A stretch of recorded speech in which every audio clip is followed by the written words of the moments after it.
Good evening साथियों, आप लोगों का स्वागत है मेरे चैनल पे। और मेरे चैनल वायरल वीडियोस को सब्सक्राइब करें, लाइक और शेयर ज़रूर करें। और आज की बहुत बड़ी खबर है नियोजित शिक्षकों से रिलेटेड कि नियोजित शिक्षकों को 12 वर्ष की सेवा के उपरांत कालबद्ध प्रोन्नति का दावा का निष्पादन करने हेतु मार्गदर्शन मांगा गया है। और एक जगह से और एक जिला से और न्यूज है कि उसको जो है प्रमोशन देने के लिए नियोजित शिक्षकों को लेटर इशू किया गया है। तो हम देखते हैं कि पटना का जो जिला शिक्षा पदाधिकारी है वहाँ से लेटर जारी किया है 6 फरवरी 2025 को, जिसका पत्रांक 762 है। इसमें बोला गया है कि स्थानीय निकाय के नियोजित शिक्षकों को 12 वर्ष की सेवा के उपरांत कालबद्ध प्रोन्नति का दावा का निष्पादन हेतु मार्गदर्शन के लिए मांग किया गया है।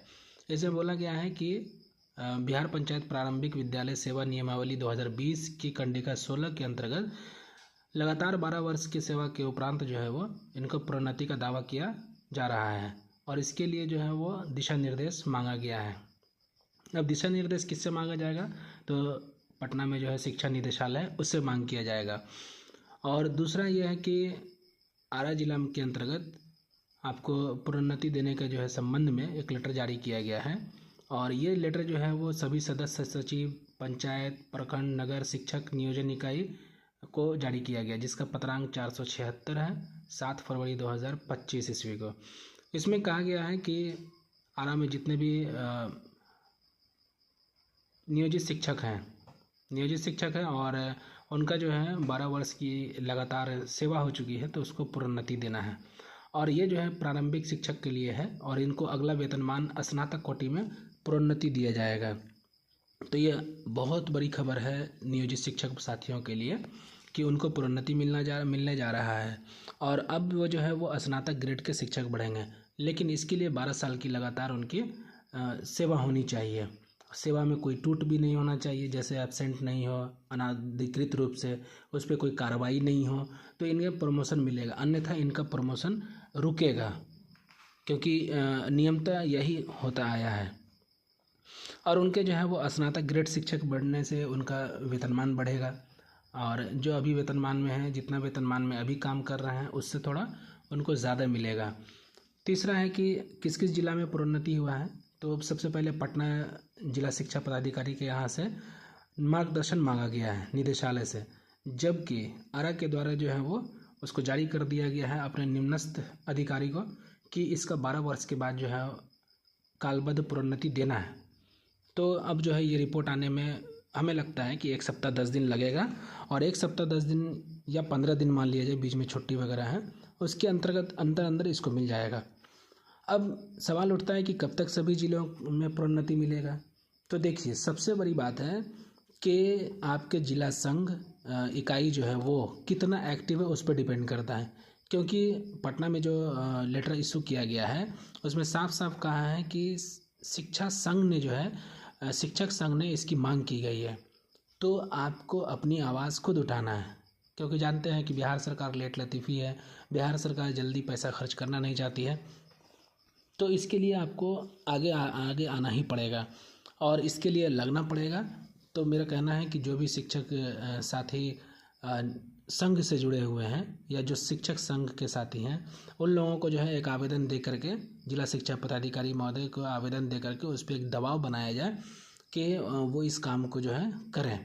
साथ ही जो है वो सोशल मीडिया पे भी जो इसका कैंपेन चला सकते हैं, सभी जिला के साथियों को एक साथ लेकर के, कि जल्द से जल्द इनका कालबद्ध प्रोन्नति दें। और ऐसा संभव है कि बहुत जल्द मिल जाएगा, क्योंकि अभी हाल फिलहाल में चुनाव आने वाले हैं। तो बिहार सरकार भी चाह रही है कि हम शिक्षकों को नाराज़ करके जो है चुनाव में ना जाए। तो इसका बेनिफिट आप लोगों को उठाना चाहिए, क्योंकि हर कोई जो है बेनिफिट उठाता है, तो आपको भी इसका लाभ लेना चाहिए। इस लाभ को जाने मत दीजिए, क्योंकि एक बार चुनाव हो जाएगा तो ये फिर ठंडे बस्ते में चला जाएगा। तो आप लोग जितना जल्दी हो उतना जल्दी अपनी मांग को जो है सरकार के सामने और जिला शिक्षा पदाधिकारी को लेटर के माध्यम से दें। तभी जो है आप लोगों का मई जून के अंतर्गत होते होते पूरे ज़िले में, पूरे राज्य के सभी जिलों में मिल जाएगा प्रोन्नति, और अब स्नातक ग्रेड के शिक्षक कहलाएंगे। और एक सवाल यह भी उठता है कि नियोजित शिक्षक नियोजित बने रहें या सक्षमता देकर राज्य सरकार के कर्मचारी बन जाए, शिक्षक बन जाए। तो देखिए, इसमें इसके कई फ़ायदे भी हैं, कई नुकसान भी हैं। अब जो नियोजित शिक्षक साथीगण हैं, अगर उनका सेवा काल 12 वर्ष या उससे अधिक हो चुका है या 10 साल हो गया, 11 साल हो गया, तो उनको अब सक्षमता में जाने का मुझे नहीं लगता है कि अच्छा निर्णय होगा, क्योंकि 10-11 साल नौकरी करने के बाद आप इस चीज़ के योग्य हो जाते हैं कि कोई भी अगर सरकारी शिक्षक से संबंधित जॉब निकलेगा तो उसमें आप अप्लाई कर सकते हैं। जैसे अभी हेड टीचर में जिन्होंने फॉर्म भरा, जो नियोजित शिक्षक थे, उन्होंने फॉर्म भरा और एग्ज़ाम पास किए, तो उनको जो है उनके सेवा निरंतरता का पूरा लाभ मिला है। और दूसरा यह है कि जो सक्षमता पास करके राज्य कर्मचारी बन गए, उनको मात्र 1 साल 2 साल का ही जो बेनिफिट हुआ है।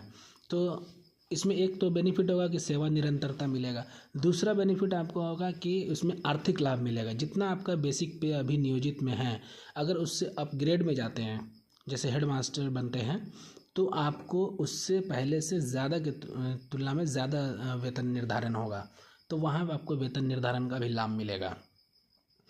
और तीसरा यह भी है कि मान लीजिए कि किन्हीं का 4 साल 5 साल नौकरी बाकी है, वो राज्य सरकार के कर्मचारी बनना चाहें तो वो बन सकते हैं, क्योंकि उनके पास टाइम कम है और वो अगर राज्य सरकार के कर्मचारी बनेंगे तो उन्हें कुछ तरह के लाभ मिल सकते हैं। लेकिन सबसे बेहतर है कि आप नियोजित हैं तो आप नियोजित रहें, क्योंकि देखिए सरकार का एक मंशा ये भी है कि हम सक्षमता परीक्षा ले लें, उसमें से 50, 60, 70% जो है राज्य सरकार के कर्मचारी बन जाएं और उनका सेवा निरंतरता जो है वो टूट जाए और एक नया ज्वाइनिंग, एक फ्रेश ज्वाइनिंग उसको माना जाए। ऐसा करने से क्या होगा कि जो आपका 10 साल 12 साल 15 साल 20 साल का जो नौकरी बना हुआ है, वो निरंतरता अगर टूटेगा तो आपको इससे लॉस होगा। क्योंकि आप जान लीजिए कि आज न कल सरकार बदलेगी, चाहे जब बदले, और ये 60 साल का जो आपका नियोजन इकाई है वो 60 साल के लिए निर्धारित किया गया है। 60 साल से पहले आपको कोई नहीं हटा सकता है। तो ये ज़रूरी है कि आप उसी में बने रहेंगे, तो आज न कल सरकार बदलेगी, और जब सरकार बदलेगी तो आपको ऑटोमेटिक ही राज्य सरकार के जो कर्मचारी या शिक्षक मान लेगी। क्योंकि देखिए अभी क्या है, तादाद में संख्या में नियोजित ज़्यादा है, तो ये चाह रही है सरकार की कैसे जल्द से जल्द जो है हम इनको कम से कम नियोजित में रखें, नियोजित शिक्षक रखें और इनको ज़्यादा से ज़्यादा राज्य सरकार के कर्मचारी बना लें। तो इससे जो है सरकार को क्या लाभ होगा कि उनको देना नहीं पड़ेगा। और दूसरा ये कि अगर ये भी सरकार रह गई या कोई दूसरी भी सरकार चली आए और नियोजित शिक्षकों की संख्या बहुत कम रहेंगी, मान लीजिए अभी की तुलना में 10%, 20%, 30% रहे, तो वो चुनावी या राजनीतिक लाभ लेने के लिए उसको ऑटोमेटिक ही राज्य सरकार के कर्मचारी घोषित कर सकती है। तब उसको बहुत ज़्यादा इकोनॉमिकली लॉस नहीं होगा बिहार सरकार को। इसीलिए ये ज़रूरी है कि अब जो नियोजित शिक्षक हैं बचे हुए हैं, उनको नियोजित शिक्षक रहना ज़्यादा बेहतर है। क्योंकि अभी देखिए, अभी जो भी शिक्षक बने हैं, आपको राज्य सरकार के कर्मचारी बने हैं सक्षमता के माध्यम से, आज न कल इनका ट्रांसफ़र इधर से उधर होगा। भले ही शुरुआत में उन्होंने आवाज़ उठाई, इनको ज्वाइनिंग से पहले जो अपनी जगह रखा गया है, लेकिन चुनाव खत्म होने के बाद इनको अपने ज़िला से बाहर में ही ट्रांसफ़र किया जाएगा, जैसा कि अंदरूनी सूत्रों से पता चला है। तो आप लोग सभी नियोजित शिक्षकों के लिए एक बहुत बड़ी खुशखबरी थी, सोचा आपके साथ शेयर करूं। और वीडियो पसंद आए तो वीडियो को लाइक करें, शेयर करें, सब्सक्राइब ज़रूर करें। धन्यवाद।